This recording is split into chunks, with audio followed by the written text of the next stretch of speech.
Okay, are we good to go now that we're 21 minutes into this? 21 minutes of nothing. Sorry. It's fine. Right, my level's good here. Here. Good. Can you get it in front of you? It's literally aimed right at my face. Okay, so when you talk, put it at your face. How about now? Is that better?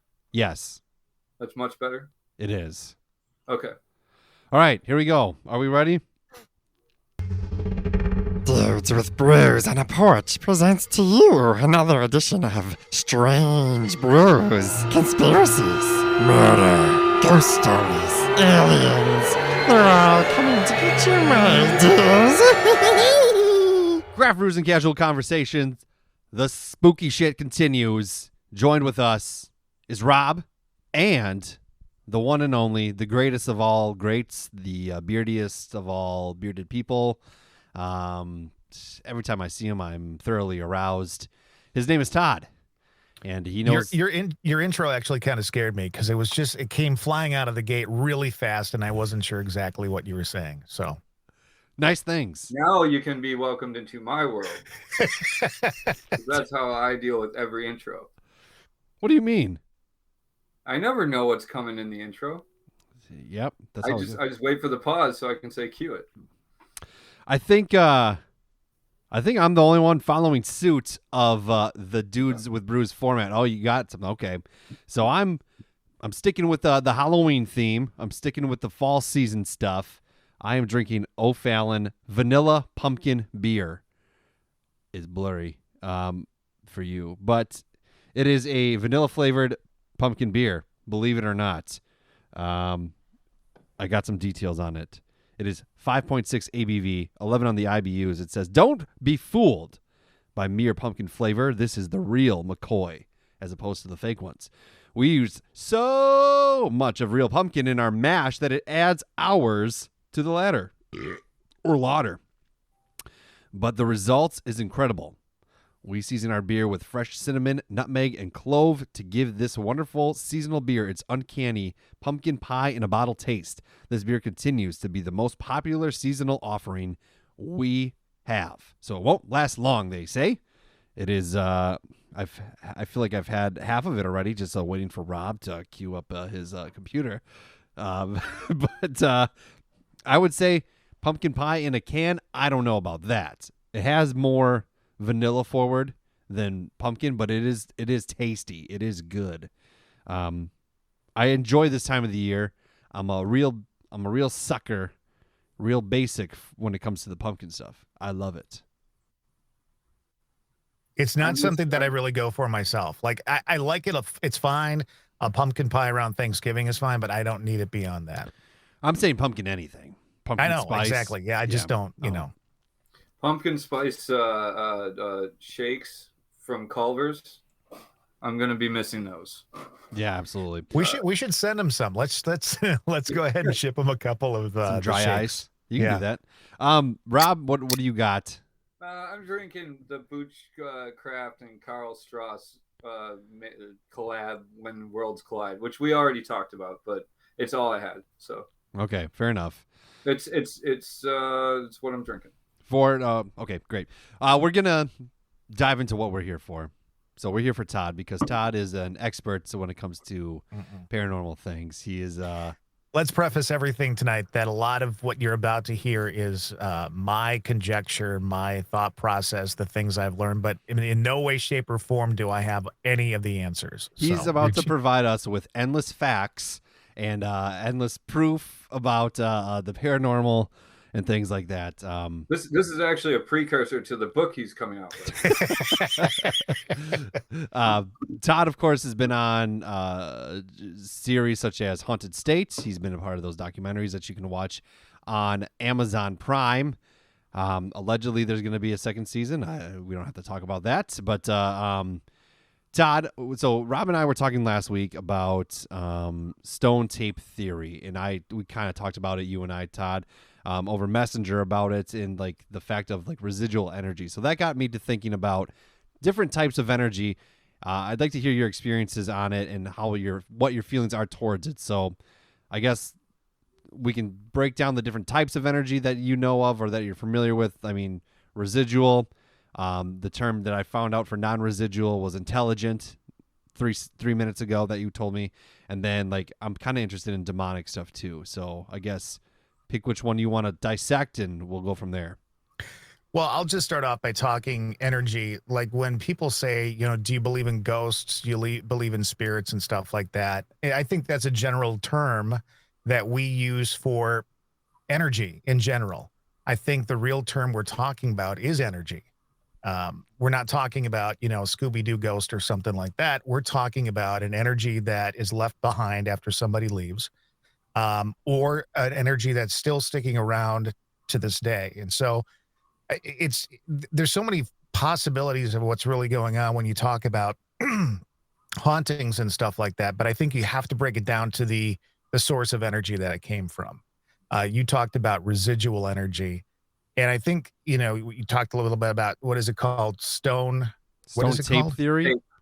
Stone tape theory. And you said that to me, and I'm like, I don't know what that is really. But I do know what it is because it's the theory that, you know, energy can be stored in stone and things of that nature. And I bring up energy because if you look at heat, okay, you have a bunch of rocks, you heat them for a long period of time. They hold on to that heat for a long period of time. Eventually it does die away. And so in the same way that happens with stone, there are certain stones that tend to hold on to memories, or events a little bit better than other stones. But that theory basically is that whatever happened many times or something traumatic that happened in that location, in that place, is kind of stored in stone. It can be stored in other things as well, wood, houses, buildings, land, all that kind of stuff. Energy is stored, and basically the reason they call it tape is because it replays itself like a tape. Right. And so, you know, something that happened 200 years ago or 150 years ago, that one event could replay itself many times. It could replay itself once a year. You just never know half the time. So that's kind of what residual energy is. Yeah, and the stone tape theory was like specifically said usually it was replaying when the conditions were correct. So like with residual stuff, do you think, or at least from your experience or the knowledge that you have about it, that's the case, that conditions have to be right? Or are some just on this endless loop in some sort of purgatory? I don't necessarily believe in purgatory per se, but I think that when you say conditions are right, you know, you may be speaking about things as simple as weather conditions. It may be a timing issue. Could also be the fact that, you know, if Robert, Drew, and Todd are in a room, things could be going on around them that they're just oblivious to because they're not open to understanding it or seeing it or experiencing it. So, yeah, I think conditions have to be right, and that may just be the people who actually are there to experience it. Okay. So with that, and Rob, we kind of talked about it too. We brought up like the Annabelle doll. Okay. So with like stone tape theory is these memories, these events are trapped onto stone, now being replayed, right? The entities aren't necessarily aware. They're not aware of us, and they're just on this loop performing whatever they did previously. But with something like the Annabelle doll, and I guess you could probably maybe lean more towards that being demonic. But if my understanding is right, it's in this case, right? And more or less nothing crazy has happened with it because it's contained. That's what we're told. Yeah, okay. We're told that this thing was demonic or did demonic things or whatever. But, I mean, can a case really hold demonic possession? I don't know if it can do that. I don't know. Robert, you have something to say?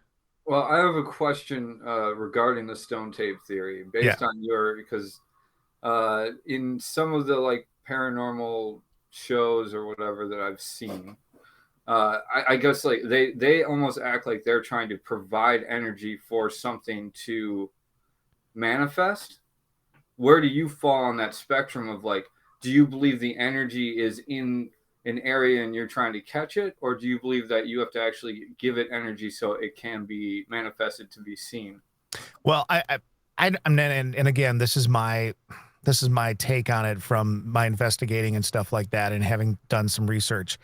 Usually if they're trying to provide some sort of energy for something to manifest, typically that is an intelligent energy. That is an energy or a spirit or whatever you want to call it that is actually communicating one-on-one with you right now.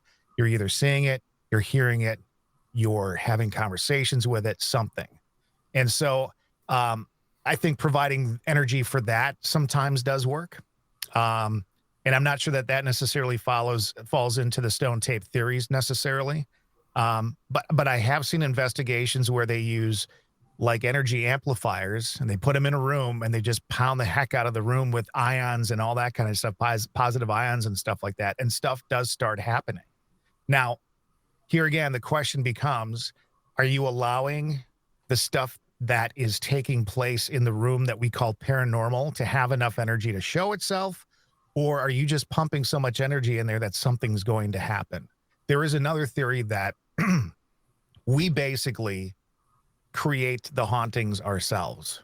Like the energy's there, but it only comes through because we're manifesting it to happen. So there's another theory on that whole thing where, Margaret Jones in this 150-year-old house never shows up unless we're in there manifesting for it to happen, and it actually does. I've seen an investigation before that kind of blew my mind. And what it was a very old place out in New England. And there was a kind of an old wives' tale about a young man and he he lost his life and he keeps coming back and he keeps showing his face in mirrors and he had this horrible life and all that kind of stuff. And throughout the years at this location, people were spotting him. They were getting pictures of him. They were claiming to see him, all this kind of stuff. Well, they did some research and the kid never even really existed. Okay. Let's just call him Tommy. All right. The investigators tried something really, really cool that blew my mind. And what they basically tested was, are people who believe in this creating this to happen? Okay. Like Mary Worth, may I see your face? Or Bloody Mary, may I see your face? Are we manifesting that stuff ourselves? So they did this test. Well, it's just freaking brilliant. And what they did was they took a piece of paper and they wrote down all these fake facts about this person. Tommy, your mom's name was Annabelle. Your father's name was George. George was a teacher. Annabelle was, a housewife. All this stuff. They made it up. They made a story up about this quote unquote entity, this energy. And they took the time over a whole day to kind of pound that information into that location. They talked about it. They discussed it. They told the quote unquote energy who it was. Later on in the day, they went back with an MP3 recorder and some other devices. And they had a conversation and they would say, Tommy, what's your mother's name? Guess what it responded with? Annabelle. Tommy, what's your father's name? George. What did George do for a living? He was a teacher. So their thought process on this was they manifested this to happen with their own energy. So it's kind of like Facebook when it listens to us have conversations about, cat litter or getting cat food, and then all of a sudden we see an ad. Dude, I'm serious. It's not that different. You hear about poltergeist, right? Mm-hmm. And I've had this conversation in the last several weeks too about what is poltergeist. And originally it was really focused on teenage girls who have hormonal issues and they get their energy levels are so heightened that their energy is creating things to happen in the house. Cupboard doors opening, drawers slamming shut, doors opening and closing, glasses breaking and all that kind of stuff. We have, believe it or not, we have the energy to do that kind of stuff. Mm-hmm. And that's what brings you back to when something traumatic happens in a location, that negative energy stays there. If you burn wood, the wood is burnt. Okay. There is a result from that. If water goes across rock for long enough, there is a result of the rock wearing away. The Grand Canyon now because of running water. So energy creates outcomes. And I think that whether you're talking about residual energy, which is just something kind of replaying itself over and over and over because A, it was either traumatic or it happened a lot or something, or intelligent energy, where for whatever reason, it's stuck there, it's there at that time, you're communicating with it. It's all based on how we are able to connect with it. You can get a group of investigators to go in to any location, and if the group's energy isn't right, if their mojo isn't right, they're not going to get a thing. Mm-hmm. But you get the right mix of people walking in there with the right energy levels, and the responses will be crazy. So a lot of it is, what are we giving to this, to the circumstance in order to get some sort of result? Okay. So that was a lot, and thank you for Sorry. that. No, that's... So do you think that residual energy, that's not actually technically a haunting?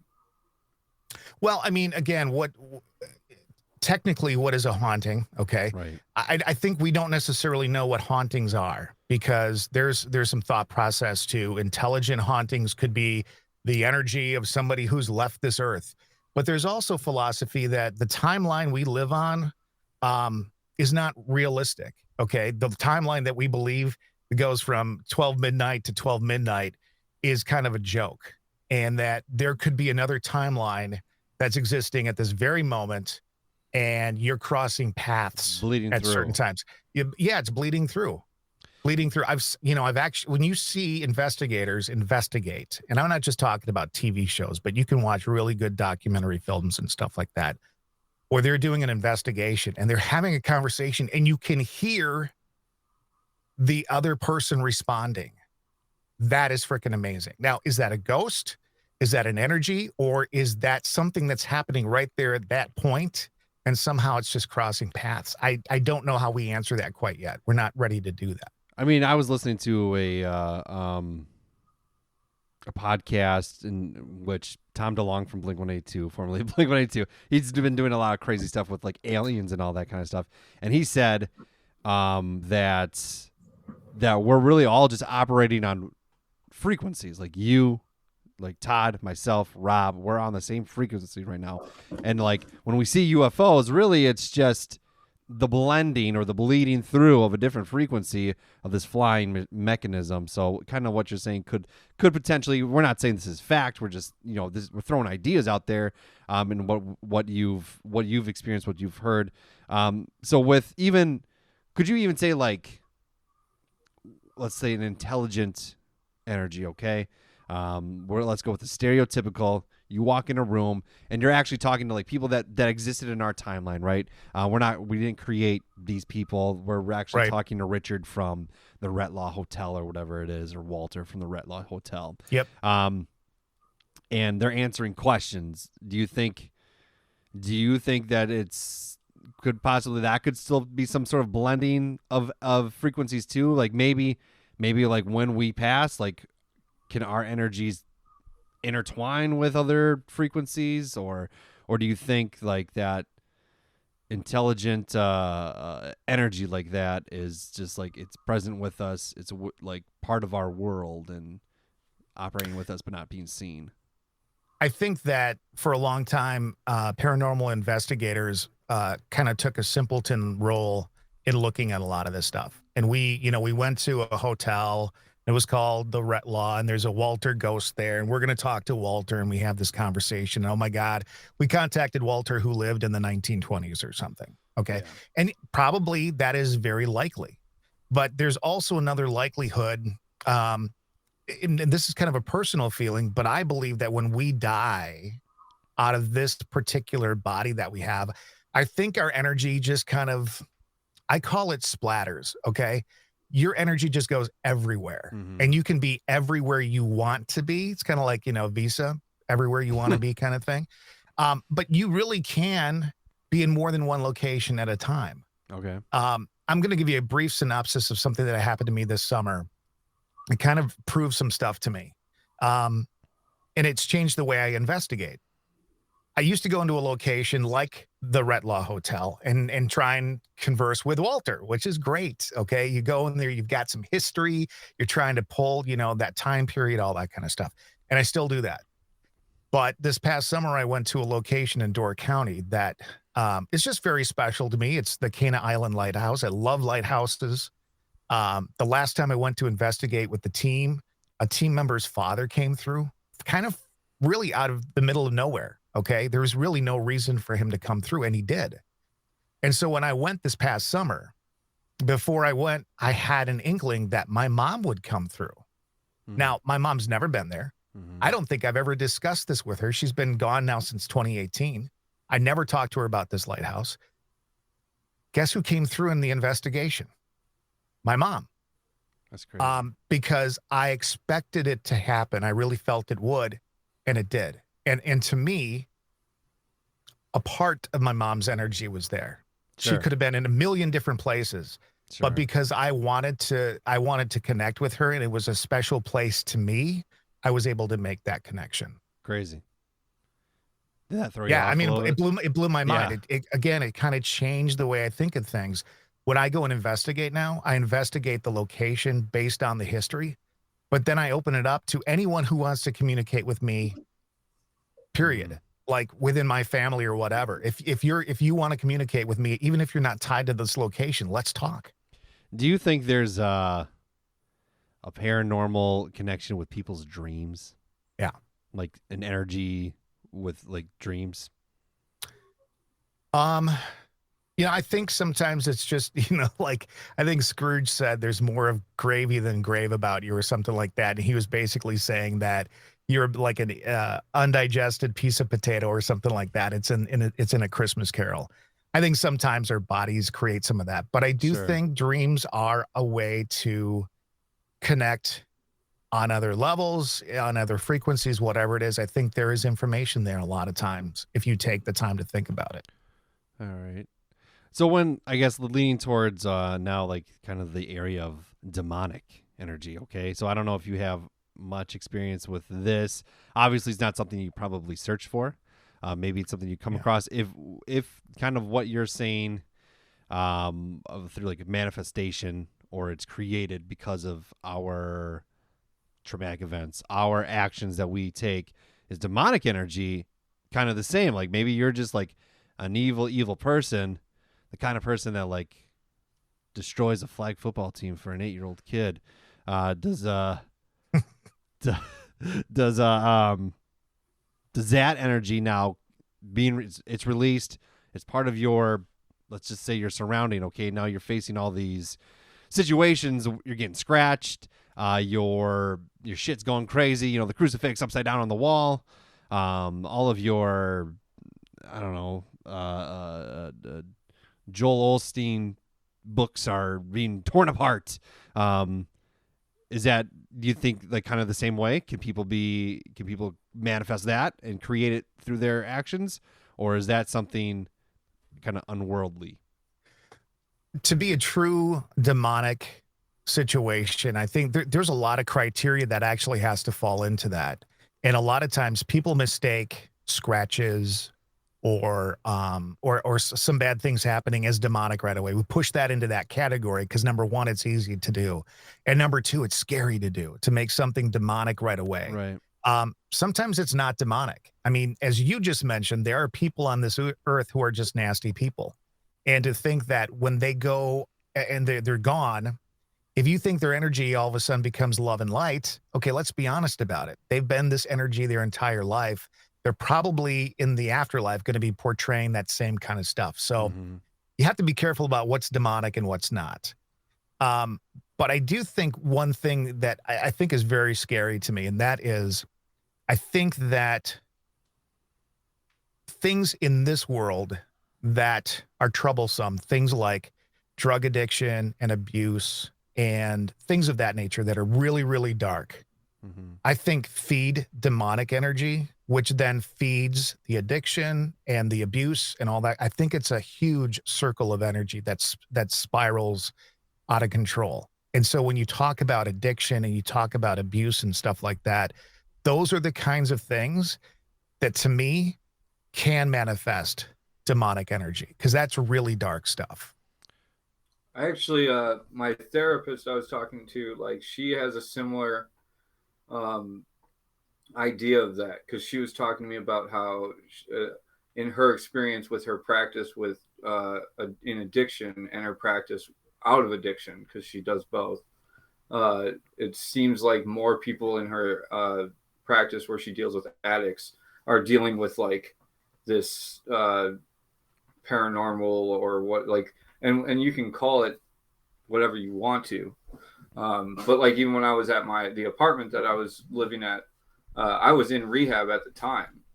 That's a major life change. That's a major like shifting of energy in life, and so you open yourself up to something. At least that was her theory, sort of. Yeah, in I really think it's kind of true. And the other thing is, when you're at your very lowest, that's when you're most tempted by that stuff. So, you know, I've been on investigations. I've walked away with something attached to me that wasn't great, that tried to make me be depressed and do all the bad things that you do to yourself when you're depressed. It was not demonic. But It's my ex-wife. Hey-o!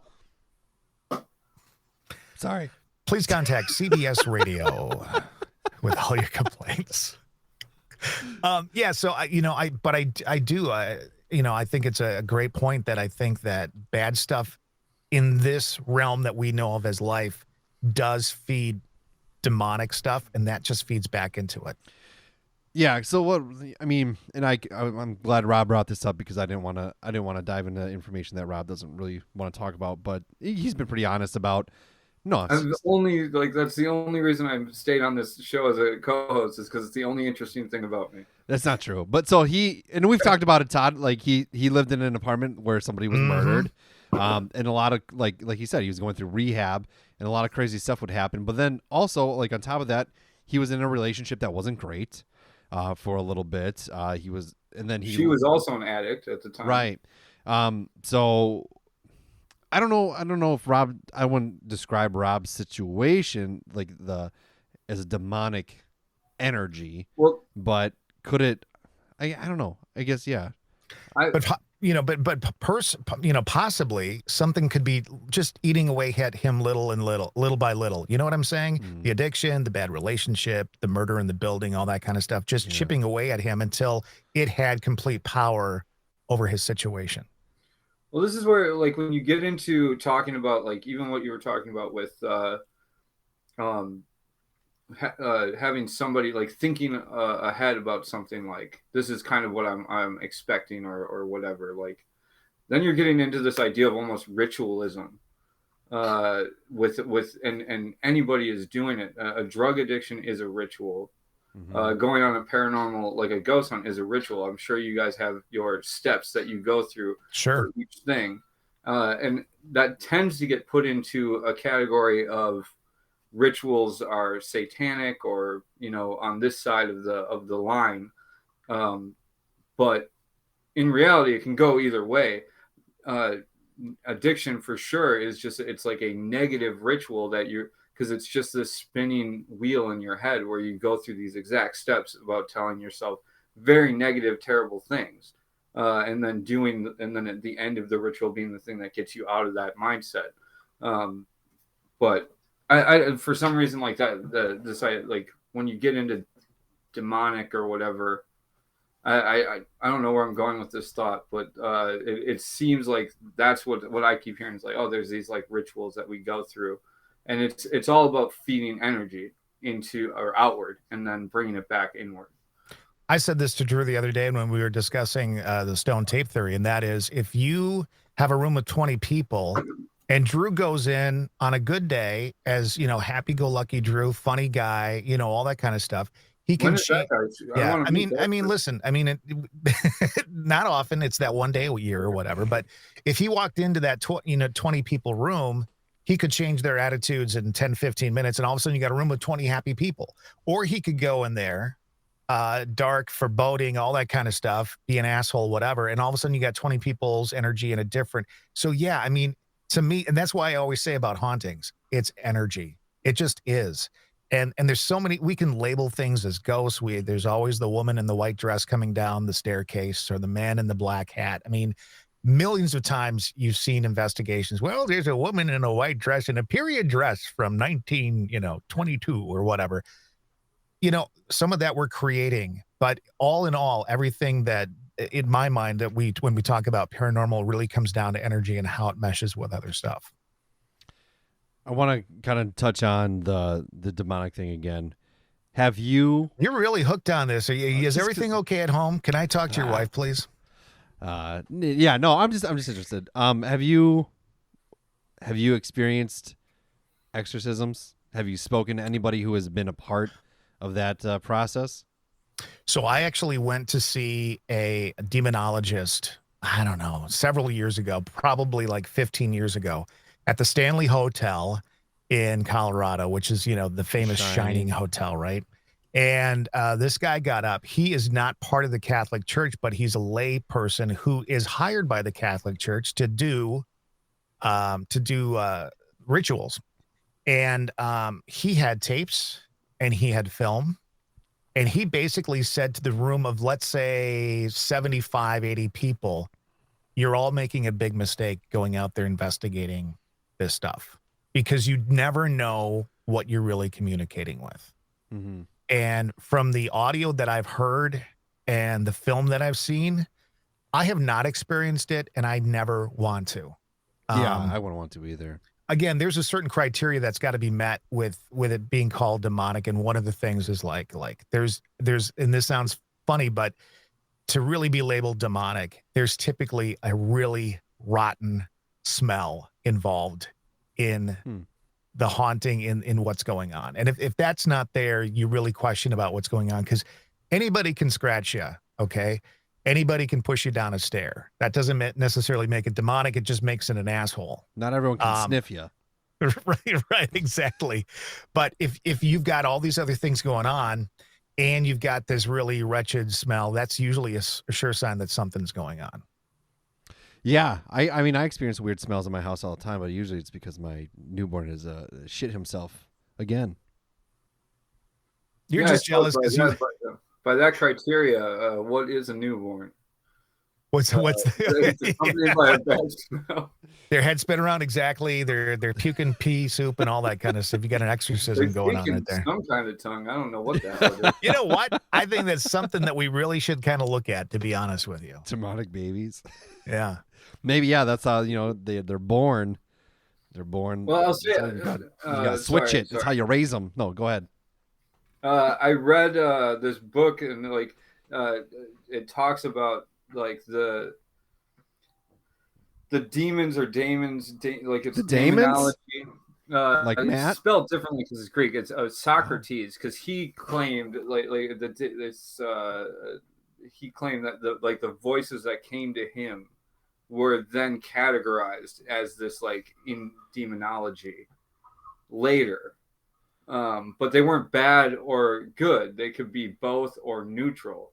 They were really, it was like the internal thing that pushes you to do the things that you do, your internal monologue. So if your internal monologue can talk you into doing something bad, it's this bad force versus something that talks like the good voice in your head. At least that was how it's kind of spelled out in a book that I probably didn't understand very much. Well, I think the other thing too, and that kind of lends to another thing that I was going to bring up, and that is religion. And I'm not a proponent or against it in any way, shape, or form. You can do whatever you want. But for so long, especially in kind of like current day religions, there's a good and an evil, and the only good really is the entity that you're supposed to be following and doing their deed and all that kind of stuff. Everything else is evil. So even in the church today, believing in ghosts or paranormal research or anything like that is you're dealing with demons, and all that kind of stuff. So it's okay to love the Holy Ghost, but if it's another ghost, you better stay away from it. So everything for a long period of time in our world was basically good or bad. And I think the truth of the matter is, and we know this about ourselves, if we look ourselves in the mirror, there's some good about us and there's some really rotten shit. And if you're willing to see that in yourself, then you have to see that in the rest of the world, not just the world that we see, but the world that is unseen to us. If you're seeing the Holy Ghost, is it easier to see through them? Is it less of a mist? Yeah, I heard you only see part of the Holy Ghost. Get it? Because it's holy. Yeah, I got it. Yeah, it's a lot like the Charlie Brown costume where he's got too many holes in the sheet over his head kind of thing. I don't know if you guys get that if you're too young for that. But yeah. No, we are not. I never too got young that joke for until this Charlie moment. Brown. Come on. Even if we were, we're cultured people here. Is that really the joke though? The Holy Ghost right there? Is that what it is? Yeah. Come No. on. You just changed Charlie Brown for him. Yeah. Charlie Brown. Hail Satan. No. Yeah, I thought it was you can take anything you want through the hole in the sheet. That was the joke, right? The precursor to it. All right, I'm done. Yeah, please don't ruin Charlie Brown for me this holidays. When you're investigating, Todd, and you go through these experiences, do you tend to put these in a category of you think it's residual, you think it's intelligent, or you think it's something else? Or do you just kind of take it in for what it is in the moment? I think, I don't sit down with a pad of paper and make a list, but what I do is I try to figure out what we just experienced. And sometimes it's hard to know. If you're having a conversation using equipment, or you have a conversation that comes back to you by listening to audio or whatever, obviously that's intelligent and that does fall into that category. But locations can have both residual and intelligent hauntings going on. And here's the other thing.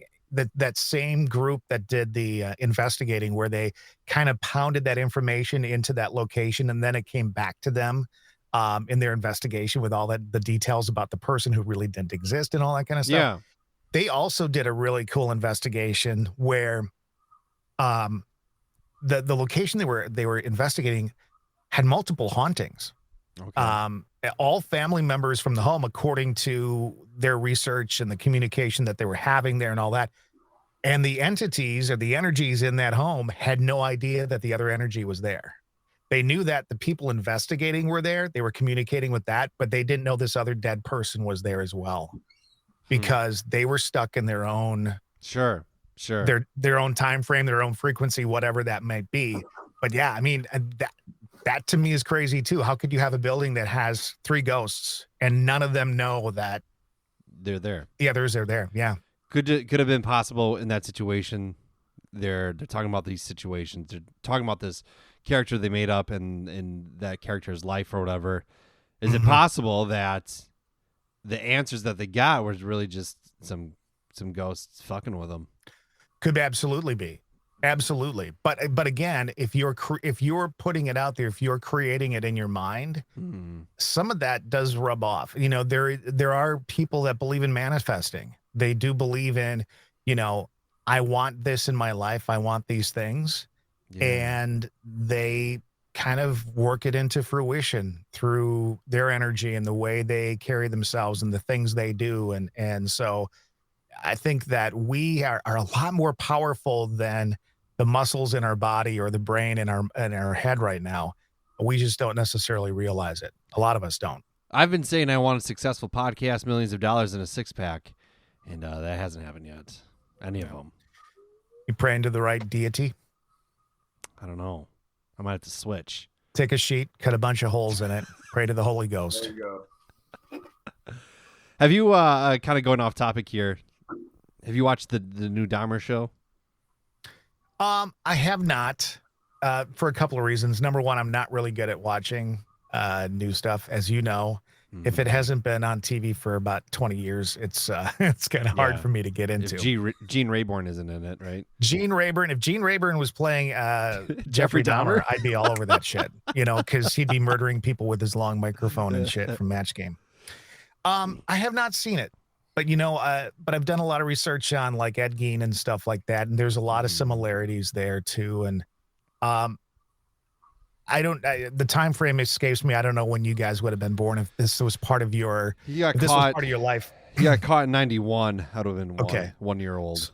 All right. So, I mean, this was happening as I was getting into radio. So when I was reading news like you are now, Drew, these were the stories that I was kind of reading and stuff like that. So it's very fresh in my mind as to kind of the feeling around it. There was this holy shit, this can't be happening again.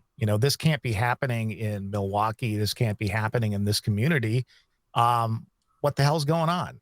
Mhm. And it was like, you know, when you watch movies and you see spooky shit and you kind of go, well, that would never happen. And then all of a sudden you realize it's actually happening in a city in the state you live in. It was really a weird time to live. I forgot you went to Ed Gein's, where he's buried. The tombstone is gone, right? The headstone is gone, or whatever you want to call it. You went there, and wasn't it Sandy that felt some stuff? Yeah, Sandy, who I do a podcast with, and she's a medium and all that kind of stuff. She felt something from I'm an extra the large. mother's gravestone. Yeah, shirt size, extra large shirt size, penis size, extra small. What are you talking about? What is going on? You said she's a medium. I said I'm extra large. Gotcha. Jesus Christ! You gotta provide comedy. It's a comedy podcast. Come on, I'm the comic relief. Just kidding. Well, no wonder your goddamn podcast isn't going anywhere then, because if that's your comedy relief, you're up shit creek without a paddle, as my dad would say. No, that hurts. All right, go on. Man, I totally had a question, and now this whole teacher thing has derailed my brain. I'm sorry. So I'm sorry. What were you? So you're saying she's a medium, Ed Gein? Yeah, she touched the mother's stone and actually felt some energy and stuff there. Mm-hmm. So, yeah.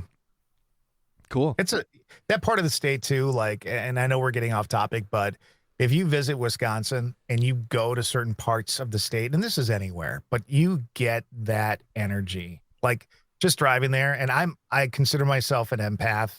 I don't consider myself a medium, but I can frickin' tell energy when I feel it. It's a really fucking spooky part of the state. When you're driving up that way, Plainfield, Wisconsin, you can drive those country roads and you just know there's shit going on behind the scenes that nobody else knows about and nobody else wants to know about.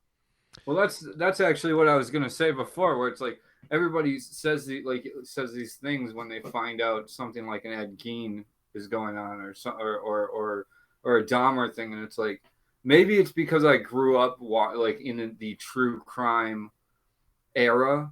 Where people became kind of obsessed with it, and there's a million different shows and podcasts, and they all start with somebody going, "We never thought it could happen here." Like, I've always thought it must be happening here right now. We just haven't discovered it yet. Right. You know, it's like there's a person that disappeared that somebody said, "Oh, they just ran away," and no, they're actually they've been serial killered, or however you want to say it. Serial killered? Yeah. Is that the victim? No, if you're that's comedy relief. It's like it's like punked, but serial killer. Fuck. I had a question and now I was derailed. So I guess you returned This is why the favor. This is what we do. That's the new name of the podcast. Derailed. Derailed. Okay. I remember what it was. Called the podcast. That's the name of it. Rob mentioned, Rob mentioned these podcasts, these documentaries. How do you feel as a paranormal investigator, Todd, and as a person who has been filmed for TV, and you would say it is for entertainment, right? But it's also for education, of course. But ultimately, people are watching this show, Haunted State, for entertainment. How do you feel these television shows of paranormal investigations have either benefited or hindered, trying to find these answers or trying to just understand more about human existence, energy existence? Because we have shows like Ghost Adventures where Zach Baggins, they're the Ghost Bros. Yeah, that's entertainment for sure, but Ghost Hunt, but now it's but you know what I mean? It's not taken seriously. I'm being serious though. When I watch your show, or there's certain shows I watch and I actually question the human condition, the idea of the afterlife, the idea of what's going. Ghost Adventures. Now that one I watch for pure entertainment value. Yeah, but do shows like that negatively impact what you're trying to do? Only in that I think that people, and again, like you said, it's entertainment. Listen, any broadcast at all is supposed to be some sort of entertainment. This podcast is supposedly some sort of entertainment. TV shows are, movies are, whatever. But I think the thing that I want people to walk, what I hope people walk away when they're watching any of the shows that do paranormal research, and that is, it's not just all ghosts. You know, you're not getting slapped. You're not seeing things all the time. There's a lot of downtime. But more importantly, like, if you go into these investigations where you're watching these things without an open mind, that's the real issue for me. Not every place is haunted. Not every place has a demonic thing going on. Not everybody gets jumped during an investigation and feels the energy overtake them like Zach Bagans has happened. It doesn't happen that way. We wouldn't want it to happen that way. You don't want something taking over your body, for Christ's sakes. The only thing that concerns me is that when people who maybe don't have a lot of background in it or don't have a lot of knowledge about what they're doing, you can put yourself in a very harmful situation because you don't really know what you're dealing with. And I did mention earlier that I did walk away from an investigation and I had something attached to me for like 3 months. And it was not a good time. And luckily I was able to do something about it. But I felt at that point in my career that I was pretty well schooled on what to do and what not to do. And I even messed up in apparently somehow allowing this thing to attach itself to me. So I always caution people, like they say, well, should you use a Ouija board or not? Is it the Ouija board? No. Is it the inexperience of knowing that messing around with certain things, you just have to be really careful about what you're doing because you never know what the outcome is going to be. All right. Have you used a Ouija board? I think I had one like when I was a kid. I used one when I was a kid once, and it was all just like, oh, does this girl like me? And the answer was always no. You're right. It was no. It was no. It just automatically said goodbye. Yeah, and I'm like, okay. I got the answer yes. And then when I went and did something about it, that's when the embarrassment came. The damn Ouija board lied to me. The Ouija board was like Tinder before Tinder, giving you hope. Pretty much, you were swiping left or right on that thing, weren't you? Yes, That's no, right. yes, no. Exactly. Well, Todd, we appreciate you coming on. It's always a good time. You were supposed to be on a long time ago, and I spaced it, and it didn't happen, and I still feel bad about that because we still have to talk about those albums. Shit, I forgot which ones I chose. You did Elvis. Oh, that's right. He didn't even ask me to do his album side shoot mini podcast, whatever it is. Tunes and Brews. That one. That's the one.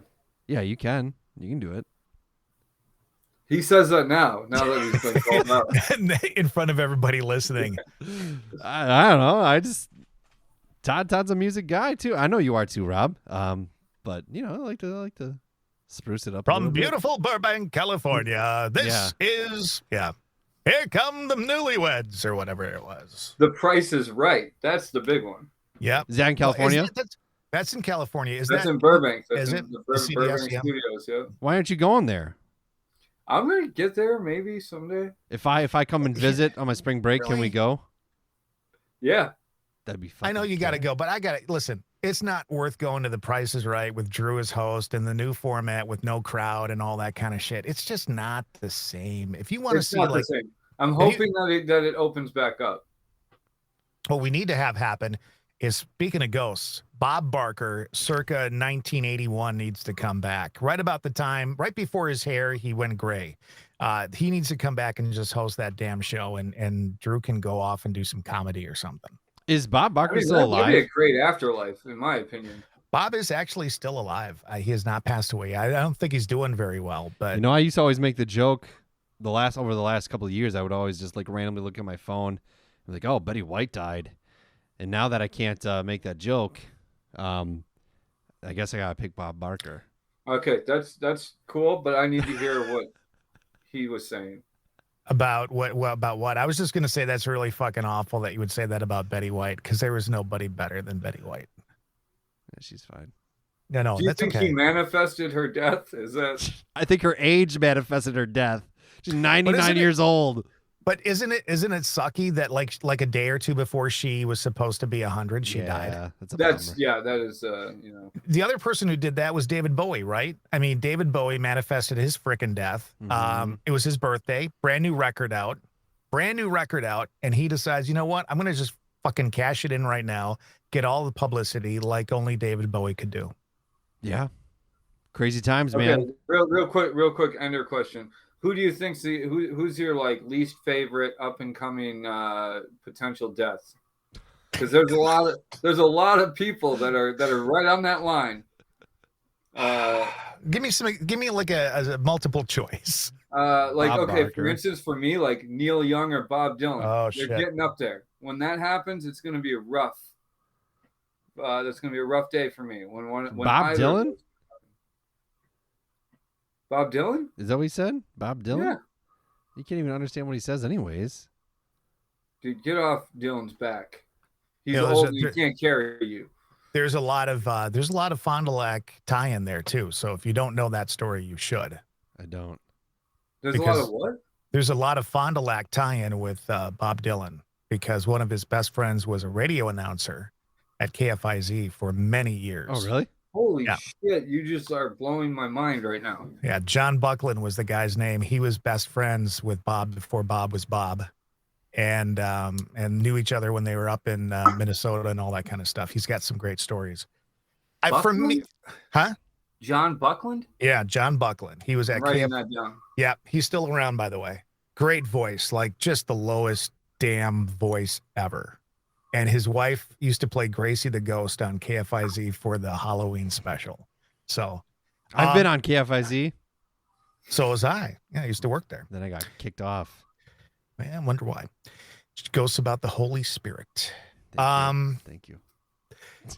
For me, like, I'll be honest, like when people pass away now, it gets tougher when you get older. You start seeing all the people that were really like the Betty Whites for me and stuff like that. Yeah. I think the one that, and I'm kind of drawing a blank, but I think the one that'll probably be really tough for me, and he's probably got a few years to go, but David Letterman would be a big one for me because he was so important to me. But, you know, listen, the point is we all fucking get old, we all die, and then hopefully we all come back and haunt the motherfuckers who made our life shit. That's I what hope I'm gonna Letterman do. haunts Leno until that would be amazing. Leno just, I'm sorry. He sucks. What he did to Letterman and what he did to Conan. Conan. It's And then, ridiculous what this man and that it's funny that you said that because I did. It was like one of the few times that I mentioned that Leno is plays a block away from me at Flappers and stopped there. Normally I will say that and go and like I'll just keep talking and go like, that's the real joke is that Leno is doing comedy anywhere. First off, because he's not fucking funny, and I can go see him every week. He takes one of his fucking shitty cars down to a car show, and it's like, you know where I'm not going? That fucking car show, because I don't give a shit about Leno. and I know we're way off hot topic, but I'm having fun, so just shut up, Drew. That's fine. I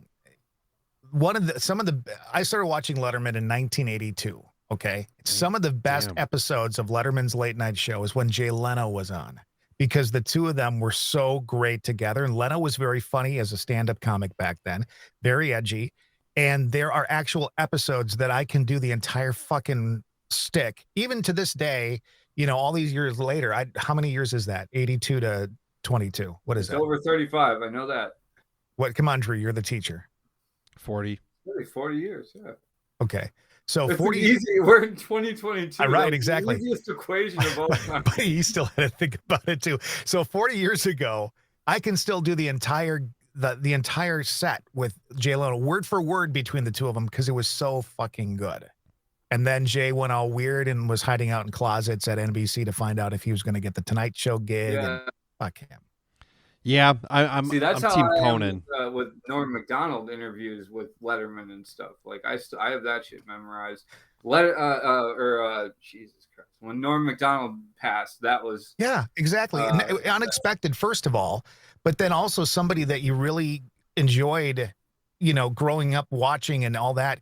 And his take on shit was just so funny because it was just kind of, you know, what he did was I don't know how anybody will ever be able to. There is no matching Norm Macdonald comedically. No. Yeah, But that's the best. I mean, that's the same thing can be said about Letterman in terms of what he did as a host. And because personally, like, people can say Carson is whatever the best late night.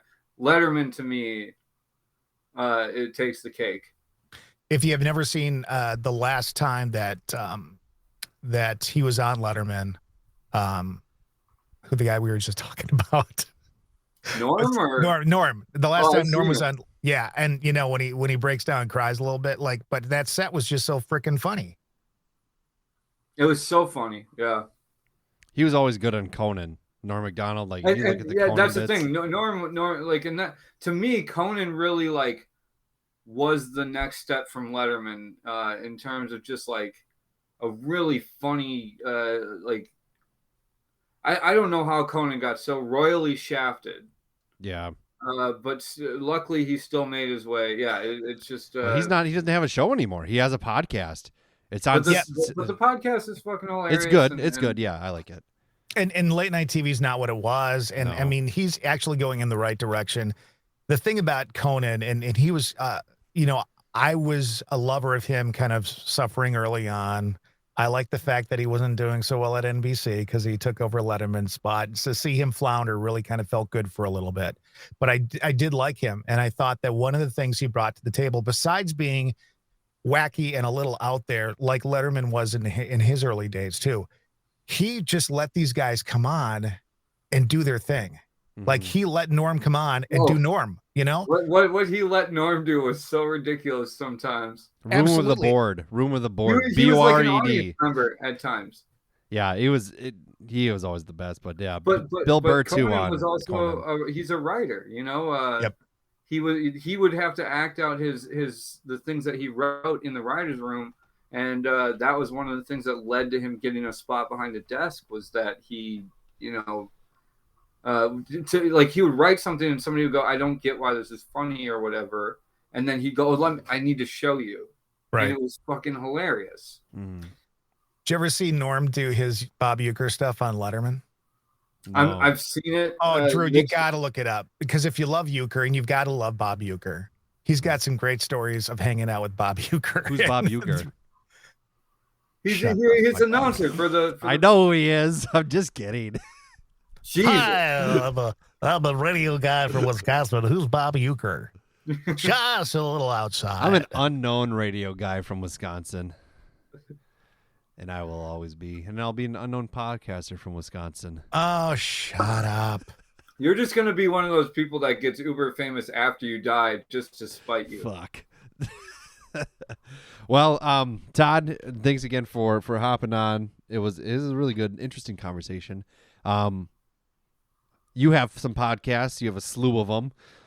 You're on international radio. You're on national radio. You are the voice of not only a generation. I'm the voice. I was just going to say that I'm the voice of a generation. You are the voice of people who fall down fucking stairs and bust their knee and then can't move anymore. That's the generation. You're the voice of, I'm going to say, millennia. So I will just say two things. You can check out the Sandy and Toddcast, whatever. The other one that I really like doing is the Real Ghost Stories Online. I do that once a week. And that's just a lot of fun. And it's just people calling up with their weird stories. Some of the calls are pretty fucked up. I mean, these people tell these stories and then the door opened up and I was like, what? You know, kind of that kind of stuff goes on. So, but it's entertaining. You're the main host of that show, Tony. Tony Bruschi. Yeah. Sounds a lot like you. He is a podcast king is what he is.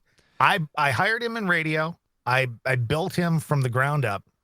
He emulated me, and now he's making a fuck ton of money. Damn. And I just get a little bit of that every month, so that's nice. I don't get any. Yeah, and you also have the Empathecary Podcast. Is that still going on? Yeah, that's still going on too. In fact, the next round we're going to talk about my dog dying on the next one. Okay. Because I had a very special story about that too. Yeah. I didn't want to bring that up. So. That's okay. I'm sorry to hear that. Well, hopefully, you've had me as a guest on the Sandy and Toddcast. Hopefully that happens again. Absolutely. We'll see. Yeah. So listen to Todd and listen to his majestic voice. And so picture his voice in like a beard, and you got it. And if it's at about 30 extra pounds than he should have, then you'll have it exactly. Don't talk to me about extra weight. I got it all over the place. You guys don't know what you have. You want to get rid of it, but you don't know what you have. Yeah. So I drank O'Fallon vanilla pumpkin beer. I drank it all. Like I said before, it's halfway gone because Rob's tardiness.